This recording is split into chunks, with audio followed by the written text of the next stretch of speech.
Selon les estimations, près de 3 prêtres sur 10 sont en couple. Des hommes et des femmes, qui vivent la plupart du temps une relation clandestine. La question du célibat sacerdotal est aujourd'hui au cœur du débat sociétal. Jean-Marie Wilmot vit en Belgique et est en couple avec Marie depuis 13 ans. Bernard Xibaud est chancelier au sein du diocèse de Strasbourg. Marie-Laurence est mariée avec Bernard Chalmel. Il a quitté son ministère pour pouvoir vivre avec elle. Séminariste en 3e année, Christy Jean a 47 ans et se destine à devenir prêtre. Lisa, 23 ans, évoque sa relation avec un prêtre de 20 ans son aîné. Chacun porte un regard différent sur le célibat des prêtres. Ils témoignent. Avant d'être ordonnés prêtres, les hommes passent par le séminaire où ils réalisent leurs études. Depuis quelques années, le nombre de candidats décline. Bernard Xibaud, prêtre diocésain, sent que le célibat est devenu une contrainte. C'est une question très importante. C'est la raison pour laquelle la formation dure si longtemps. Parce que le choix qui est posé est quand même assez radical. Moi, je suis partagé, je vous dirais, parce que d'un côté, je vois bien que, vu les entrées que nous avons au séminaire, on risque fort de ne plus pouvoir donner au peuple de Dieu les ministres dont il a besoin dans les années qui viennent. Vous voyez, je participe au processus des nominations. Chaque année, on se dit, on ne va pas y arriver. Voilà. Donc, moi, je dirais les années qui viennent seront décisives. Pour Christy Jean, le célibat imposé ne l'a pas freiné. Encore en études, il n'exclut pas de tomber amoureux, mais selon lui, le seul amour important pour un prêtre est celui de Dieu. Tomber amoureux, il faut le mettre en rapport avec cet amour qui nous a poussés à nous orienter vers le sacerdoce. Parce que là aussi, on est amoureux. Ce qui est très probable, c'est que, comme beaucoup de prêtres, je dis pas tous pour pas me tromper, mais comme beaucoup de prêtres, je rencontrerai ce combat. Donc il faut que j'y sois prêt. Et d'où la formation humaine, la formation spirituelle, la formation intellectuelle, etc. Il faut être bien conscient des enjeux avant de se lancer dans ce combat. Sinon on tombe vite KO, quoi. La préparation au sacerdoce est rarement accompagnée d'une préparation au célibat. Bernard Chalmel est rentré au séminaire à 18 ans. Il regrette l'omerta qui pèse sur les questions sentimentales et sexuelles. Non, la question ne se posait pas et au séminaire, on n'était pas réellement accompagné pour répondre à ce genre de questions. Une seule fois, il y a un psychiatre qui est venu nous voir les uns après les autres et qui m'a posé comme question « Tu te masturbes ?» Bon, vous devinez la réponse. Bon, c'est la seule question qui aurait pu être pertinente s'il avait été posée autrement, qui aurait pu m'éclairer et m'aider. Mais c'est tout.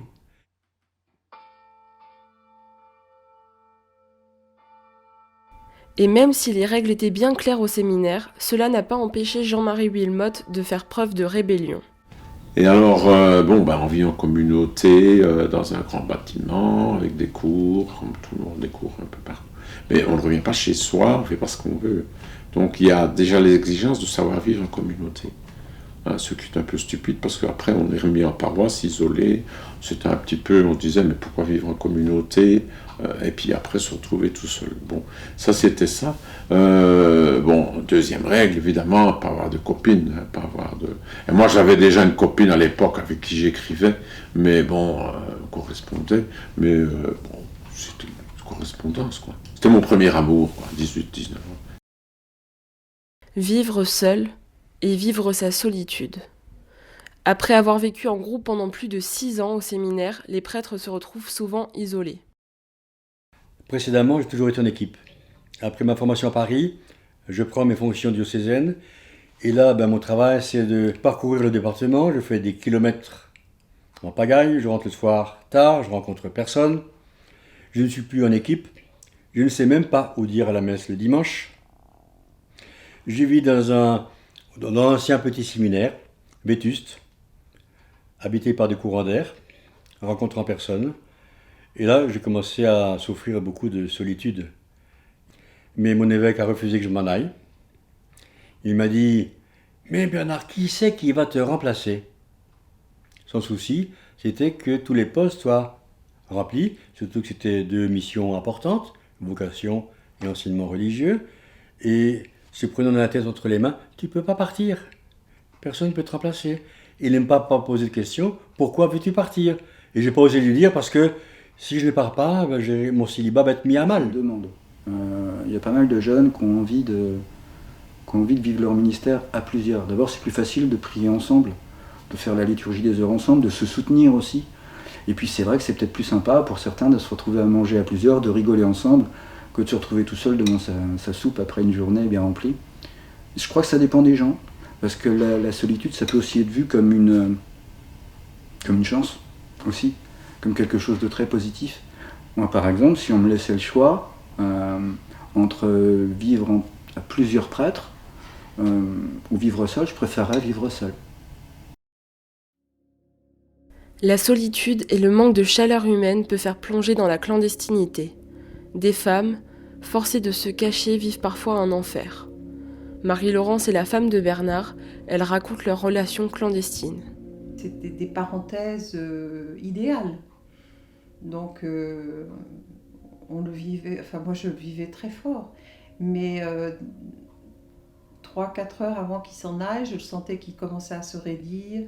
Ça y est, il retombait dans son job et il redevenait prêtre, quoi. C'était terrible, quoi. Même en étant avec moi, il me quittait déjà, quoi. Et c'est là que la solitude a été vraiment forte et creusante, quoi. Il y avait quelque chose en moi qui se creusait. Et lui ne pouvait pas partager ça, il ne comprenait pas ce qui se passait en moi. Donc je suis tombée en dépression. Et j'ai fait une tentative de suicide. Marie-Laurence a voulu faire entendre sa voix et être considérée. Elle est devenue la présidente de l'association Plein Jour qui apporte un soutien psychologique aux compagnes de prêtres. Elle souhaite qu'on entende la détresse des femmes dans ces situations. On n'existe pas, on est niais, on n'a aucune existence. Lisa est l'une des compagnes dont s'occupe l'association. Elle est engagée depuis 3 ans dans une relation clandestine avec un prêtre. Je n'étais pas consciente des contraintes que pouvait engendrer une relation pareille. Et quelles sont ces contraintes ? Le fait de devoir mentir tout le temps, de devoir gérer mon emploi du temps, à ce qu'on ne me demande pas où est-ce que je vais. Il y a eu quelques problèmes que je pouvais pas dire à la maison, alors que c'était vraiment très difficile pour moi. C'était il y a 1 an où je suis passée par une IVG et que j'ai dû tout gérer toute seule. Je trouve que c'est assez injuste, parce que pour moi, aimer, ça c'est naturel. Hein. Tout le monde peut tomber amoureux. Alors pourquoi est-ce qu'on va enlever ce droit ? Mais cette clandestinité a un prix. D'abord, l'institution sévit envers le prêtre qui a fauté.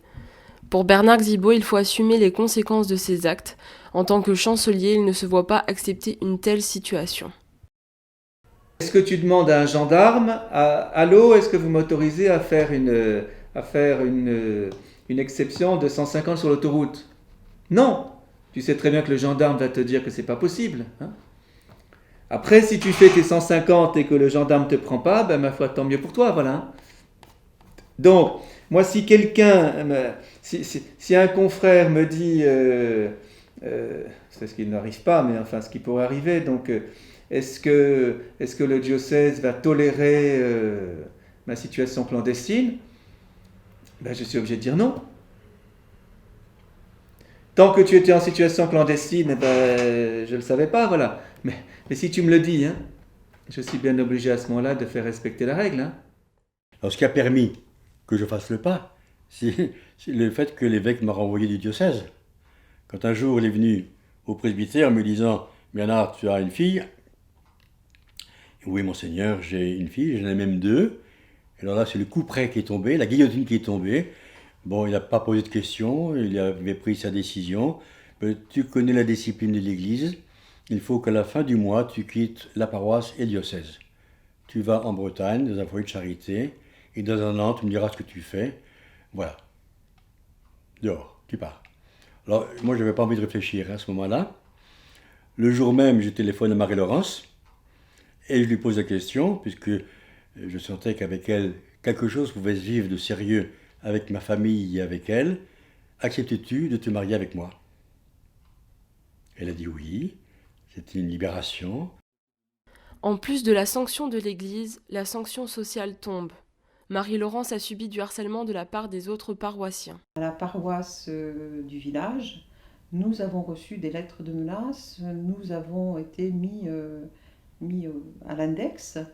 Moi, on m'a dit on m'a traité de putain, on m'a traité de putain de curé.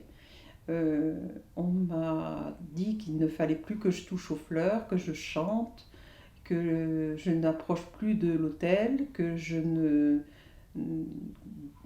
reste à la dernière rangée de l'église, et que c'était déjà bien beau que je reste à la dernière rangée d'église. Enfin, c'était quelque chose d'odieux. Jean-Marie n'a pas été autant sanctionné. Il a été très soutenu par les habitants du village. J'avais 7 paroisses, 7 petits villages. Et puis du jour au lendemain, on m'a dit ben voilà, tu prends ta pension. Tu prends ta pension, c'est bien. Mais on m'a fait voir ça comme étant vraiment pour moi un cadeau. Et puis voilà, donc j'ai perdu entre guillemets. On m'a laissé 2 paroisses, 2 petits villages de 200 habitants, où j'ai fondé d'ailleurs un doyenné, une institution d'église qui est dans la hiérarchie plus élevée que curé de paroisse. Donc je suis devenu doyen, autoproclamé. Ces derniers mois, le pape François a laissé une ouverture sur ce sujet. L'Amazonie manque cruellement de prêtres et l'ordination d'hommes mariés était au cœur du débat. Et certains disaient, ça y est, le pape François va faire sauter le verrou, et il ne l'a pas fait. Hein. Et si on a bien compris ce qu'il a dit, eh bien, c'est quand même un homme qui a plus de 80 ans, qui a tout un vécu, tout un passé dans l'Église. Eh bien, il sent bien que c'est une décision qui changerait profondément non seulement les prêtres, mais aussi l'Église. Hein. Et il ne s'est pas senti de prendre cette décision. Voyez. Jean-Marie a une vision tranchée de la question. Il faut que l'Église évolue en fonction de la société. Une chose que je dis, hein, ça c'est méchant vis-à-vis de l'Église, hein, c'est dire il faut que l'Église meure pour ressusciter. Hein, pour ressusciter, il faut mourir. Et l'Église est en train de mourir, je dis c'est peut-être une bonne chose. Tu vois, je vais jusque-là. Hein. Et alors évidemment, enfin Jean-Marie, il ne faut pas dire ça. Je dis oui, c'est comme ça. Hein, on vit dans une Église qui n'est pas du tout celle que Jésus aurait voulu construire. La question du célibat des prêtres est fortement remise en cause par la société. Si pour l'instant le sujet reste tabou pour l'Église, des ouvertures sont laissées. Le pape François n'a pas changé ses positions, mais il a ouvert le débat pour ses successeurs. Les prochaines années seront décisives concernant le célibat sacerdotal.